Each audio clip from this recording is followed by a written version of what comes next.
नमस्कार साथियों, सुप्रभात। आप सभी का स्वागत है इस वीडियो में। डिस्कस करेंगे जेपीएससी सिविल सेवा एग्जामिनेशंस के पैटर्न में कुछ चेंजेज हो रहे हैं।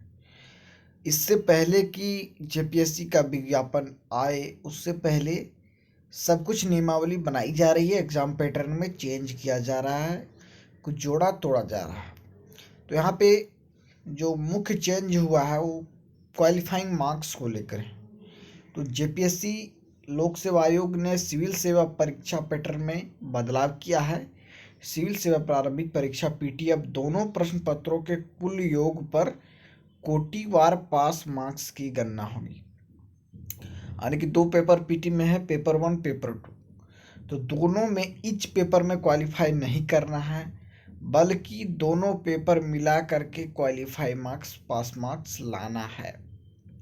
यानी कि एक के पेपर में अगर फेल हो गए और दूसरे पेपर में अच्छा मार्क्स है, पास से ज़्यादा मार्क्स है, और दोनों मिला करके यदि पास मार्क्स के क्वालिफाई हो जा रहे हैं तो आपको पास कर दिया जाएगा। यानी अनारक्षित कोटे के अभ्यर्थियों को पीटी के पेपर 200 की परीक्षा में कुल मिलाकर 40% क्वालिफाइंग मार्क्स लाना होगा अनरिजर्व वालों को, और प्रत्येक प्रश्न पत्र में 40% क्वालिफाइंग मार्क्स लाना अनिवार्य था। इसी तरह मुख्य परीक्षा में प्रश्न पत्र 3, 4, 5 और 6 प्रत्येक 200 अंक का कुल 800 अंक के होंगे। आगे बताएंगे मेंस के बारे में। इससे पहले देख लेते हैं कि एससी, एसटी और महिला के लिए क्वालिफाइंग मार्क्स 32% ही है। पीटी व मुख्य परीक्षा के लिए नए रेगुलेशन के मुताबिक तय किए गए क्वालिफाइंग मार्क्स के तहत अनारक्षित के लिए 40%, एससी एसटी महिला के लिए 32%, BC1 के लिए 34%, BC2 के लिए 36.5%, आदिम जनजाति के लिए 30% और EWS कैटेगरी के लिए 40% अंक निर्धारित है। इस बार की व्यवस्था के तहत अब पेपर वाइज क्वालिफाइंग मार्क्स लाना अनिवार्य नहीं होगा। किसी अभ्यर्थी को किसी पेपर में अगर न्यूनतम अर्धांक से कम अंक आते हैं लेकिन दोनों पत्र मिलाकर पास होता है तो वह अभ्यर्थी क्वालिफाइंग होगा। और मुख्य परीक्षा में भी 5 पेपर के कुल योग पर की जाएगी कोटिवार पास मार्क्स की गणना।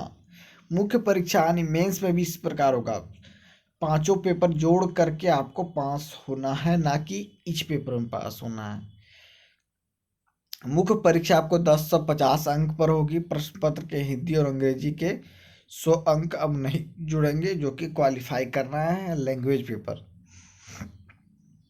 उसके बाद अभ्यर्थी अगर मेरिट लिस्ट से हटता है, अगर अनरिजर्व कैटेगरी में आ जाता है और फिर वो अनरिजर्व कैटेगरी को छोड़कर अपने रिजर्व कैटेगरी वाले सीट में चला जाता है, तो अनरिजर्व कैटेगरी का जो सीट उसका था उसमें किसी भी कैंडिडेट का हो सकता है मेरिट के अनुसार,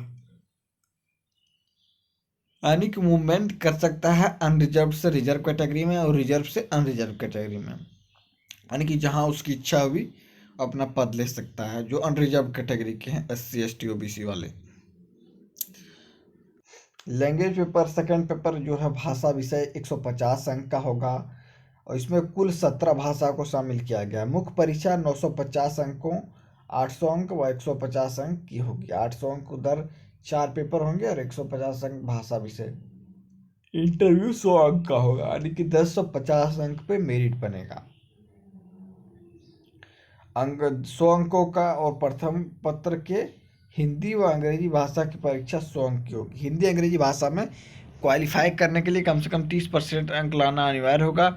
हालांकि इसका अंक अब मेरिट लिस्ट निर्धारण में नहीं जुड़ेगा हिंदी अंग्रेजी का। आनी मुख्य परीक्षा कुल 1050 अंक के आधार पर अनारक्षित मेरिट लिस्ट तैयार होगा। पिछली परीक्षा में पूरे 1150 मार्क्स पर मेरिट लिस्ट तैयार की गई थी। मुख्य परीक्षा में भी 5 पेपर के कुल पूर्णांक पर न्यूनतम अर्धांक कुल योग पर ही लागू होगा। मुख्य परीक्षा की मेरिट लिस्ट 2.5 गुना के आधार पर बनेगी और पीटी का रिजल्ट के 15 गुना पर बनेगा। 15 गुना रिजल्ट दिया जाएगा कोटिवार, और फिर मेंस पे 2.5 गुना इंटरव्यू के लिए बुलाया जाएगा, और फिर मेरिट लिस्ट में जो छटेंगे वहाँ पर छटेंगे। तो इस प्रकार से लगातार जीपीएससी से जुड़े अपडेट के लिए अगर आपने हमारे यूट्यूब चैनल को सब्सक्राइब नहीं किया है तो सब्सक्राइब कर बेल आइकन को प्रेस कीजिएगा। वीडियो को लाइक कर अपने फ्रेंड के साथ शेयर कीजिएगा। Thanks for watching this video.